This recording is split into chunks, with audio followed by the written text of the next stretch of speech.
A small plane made an emergency landing on a busy street. President Obama focused on the economy during his weekly address. Incentives to a company that could bring thousands of jobs to our area. So-called marriage amendment is a hot button topic this election season. The interior designer of the woman who funneled big money to Edwards' 2008 presidential campaign testified in court. We have a very special guest this morning. Two, I would argue. Two.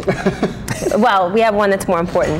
No offense, Kenny. The chairman of North Carolina's Democratic Party stepped down Saturday only to take the seat again hours later. The roof of the walls also very badly damaged, and as I mentioned, the last crews didn't leave until about 2:30 this morning. A 25-year-old is recovering after he was bitten by a shark while swimming in the ocean this weekend at Myrtle Beach. Board breaking is one of 3 categories that the children will be competing in, and they say they can't wait to get to this competition. People surrendered dozens of snakes, fish, lizards, birds, and other hard-to-care-for pets at Florida's Exotic Pet Amnesty Day. It's the 3rd year for the event to raise awareness of unwanted invasive species. It's a good idea. I guess I better get rid of my alligator. Ordinarily, where I'm standing is used by bicyclists, runners, joggers on a regular basis, but as you can see, that's not happening today. In fact, the Parks and Recreation team says this is the worst flooding they've seen in the area in several years. Bad weather up and down the East Coast shortened or postponed a number of sporting events last night. Our Veronica White is live outside the courthouse. Veronica, any sign that the jury may be close to a verdict? Margaret, no, not so far. Still no verdict in the John Edwards campaign finance trial. And on this day 3 of jury deliberations so far, we don't have any further insight into what those 12 people on the jury are thinking. Veronica White is live there this morning. What are you in, Veronica? Well, Karen Nicole, I am in the life-size egg, and this is perhaps one of my favorite pieces here. Now, there's this life-size egg that models are going to be sitting in, and right now I'm sitting in it. A man is behind bars in Rockingham County charged in the death of a toddler that happened back in June. 31-year-old Stephen Shockley surrendered to authorities yesterday. Police say 5-month-old Dagan Gammon died as a result of head trauma. Investigators say that Stephen Shockley was in a relationship with the baby's mother. Even though he is not here with us, his spirit's here with us, you know, and I'll always have him in my heart. Yeah. But it won't bring him back. Baby Dagan's organs were donated. A few days ago, the family was notified that his heart was given to another toddler. In this morning's Project Economy news, a big triad company announced it's expanding, and they may hire as many as 200 new workers. The jobs are being created by Pepsi Bottling. The soda maker plans to move its operations to a brand new facility in the Union Cross Business Park in Winston-Salem. Pepsi already employs 300 people at its facility off Business 40, but it's outgrown that space, and the bigger facility allows the company to hold on to its existing workforce with plans to hire up to 200 more workers in the near future. And it's a statement. When an existing employer chooses to expand in your community, it says you're doing a lot of things right. It says there's a good workforce. It says that the cost of doing business is reasonable, and they want to stay here. So it's a great vote of confidence for us. Looking ahead this morning, Krispy Kreme's 75th birthday celebration continues today. The donut company, which is based in Winston-Salem, is celebrating the milestone with a big weekend birthday bash. Last night, there was a street party in downtown Winston-Salem with lots of free donuts and fun, of course, as people remembered going to Krispy Kreme over the years. I moved here when I was in college, so I remember going there. I think they used to be open all night long because I can remember going there at 2 o'clock in the morning from White. We just thought we'll drive a couple of hours, we'll come out to the birthday party, we'll celebrate, we're from Raleigh, and just wanted to have a good time. The celebration continues today with a family fun fest in Old Salem, and that starts at 9 a.m. People are serious about their donuts. I really want a donut right now. Veronica White caught up with a gas station worker who survived the storm. A slow night at work for Myra McCraw until she thought she heard a tornado plowing through the building. Well, the rain was coming from every direction. The wind was pretty good. The canopy was shaking. And I said, look at that canopy shake, and we were watching it. And then it got worse. And next thing you know, we heard a big noise, and here it comes. On this part of Fancy Gap Highway in Cana, Virginia, locals say tornadoes don't usually hit. So early this morning, neighbors and tree crews all came out to see a shocking scene. Oh, it's crazy. I mean, that right there says it all. These winds and stuff, I don't know, it's crazy. Myra says it was really bad luck. As you can see behind me, the Kangaroo Express store and gas station are completely demolished, but if you walk this way, just a few feet away, next door, the Sunoco appears untouched.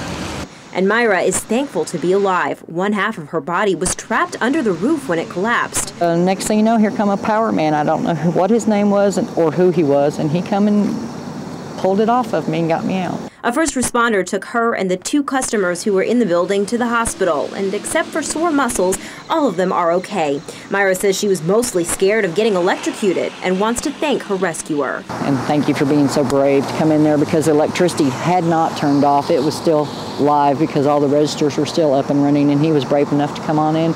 He didn't care, and I was underneath all the electrical. And he braved it and come on in. In Carroll County, Veronica White, WXII 12 News. All right, thanks, Veronica.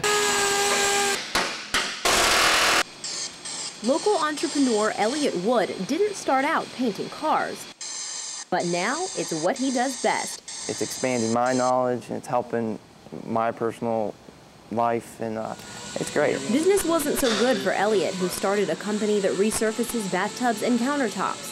You have to have a lot of self-motivation to run a business. You got to do a lot of legwork, and you find out a lot about yourself, your weaknesses. His weakness, not getting a college degree. So he decided to come here to work on his painting and refinishing skills. It's not an auto body shop, it's actually a classroom.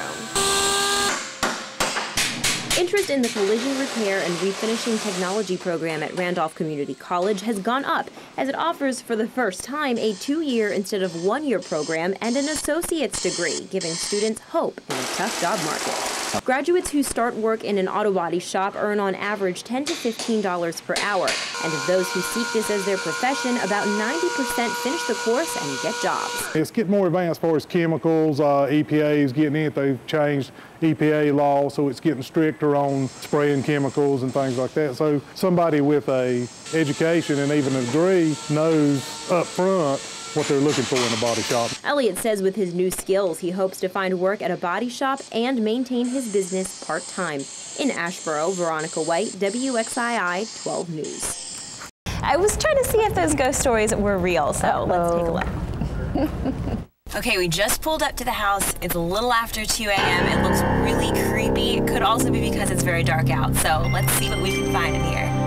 Welcome to Kerner's Folly, a 133-year-old home that some believe is haunted. Volunteer group Winston-Salem Paranormal Society has come here before, and this time the 3 investigators brought me, photojournalist Katie, Kerner's Folly's new director, and a volunteer along with them.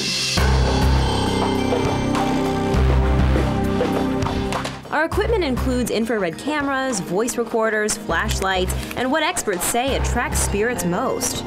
Our number one piece of equipment is our sales, on a metaphysical side versus your scientific, spirit is trying to draw energy from anything around them. First, we're off to the theater in the attic, where investigators say they've seen an apparition and heard noise. Investigator Bonnie leads the way. Is there anyone in here with us? The flashlight turned on. The flashlight turned on? Yes. You can turn the flashlight off now. You've let us know that you're here.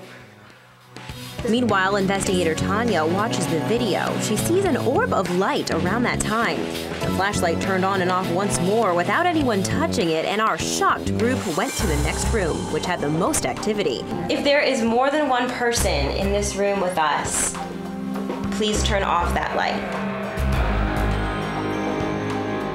If you are a female, please turn on one of the lights. This continued, but our camera battery died at the most exciting part of the night. The blue flashlight rolled off the desk seemingly on its own, but we did catch our reaction. And to the last spot, the children's playroom. Investigators report an audio recording. You can hear Bonnie talking, then what sounds like a whisper saying, "Turn." If it is, you can turn the light out. The group was spooked, but excited. Definitely cool to see the flashlights go on and off. And even though it was shock factor, it was kind of freaky, it still wasn't, it didn't feel bad. It was friendly. It was a good atmosphere. Casper the Friendly Ghost.